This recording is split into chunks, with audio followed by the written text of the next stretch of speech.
እኔ እንግዲህ ስወለድ ጀምሮ ቴክኖሎጂ ማል ምክንያቱ አባቴ ገና ሳያገባ እርሊ 20 ውስጥ እድሜ ውስጥ እያለ መጀመሪያ የተማረው እንትን ከተግባር ከጨረሰ በኋላ አዲስ አበባ ዩኒቨርሲቲ ሲቪል ኢንጂነር ነበረ። ድራፍቲንግ ላይ ነበር የሚሰራው። አይቢኤም ስራ ማስታወቂያ ሲሄድ አይቢኤም ኮርፖሬሽን ራሱ ኢትዮጵያ ውስጥ ይሄ እንግዲህ ምልህ ከ50-60 ዓመት በፊት ነው።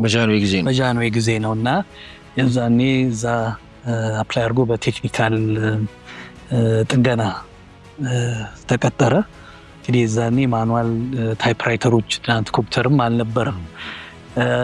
ያንን እንትኑን አሜሪካኖች ነበሩ ማኔጅመንት ሌቭል የነበሩት እና ገና እንደውም ቴክኒሻኖች ከአየር መንገድ ነበረ አውሮፕላን ጠጋኞች ወስደው ወደ ኮምፒውተር ያደረጉት።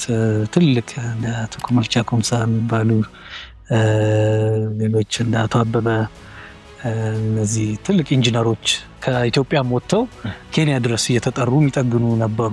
ትልቅ ትሬኒንግ ተሰጥቷቸውና አባቴ የነበረው ኢንክሊኔሽን ወደ ሴልስ እና ጥሩ ኮሚኒኬሽን ስኪል ስለነበረው ለምን ወደዛ አትገባም በሚል ይወስዱታል እና ያንን ስልጠና ከወሰደ በኋላ ነው በጣም ጎበዝ የሴልስ ሰው መሆን ቻለ። ጥሩ ኮሚኒኬሽንም ነበረው እና ብዙ ሽልማቶችም ከአይቢኤም አግኝቷል።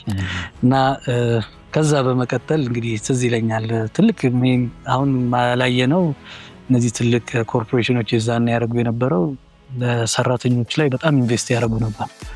ኦልሞስት በየጊዜው ውጭ ሀገር ቪዛ ሀገር ተምረዋል።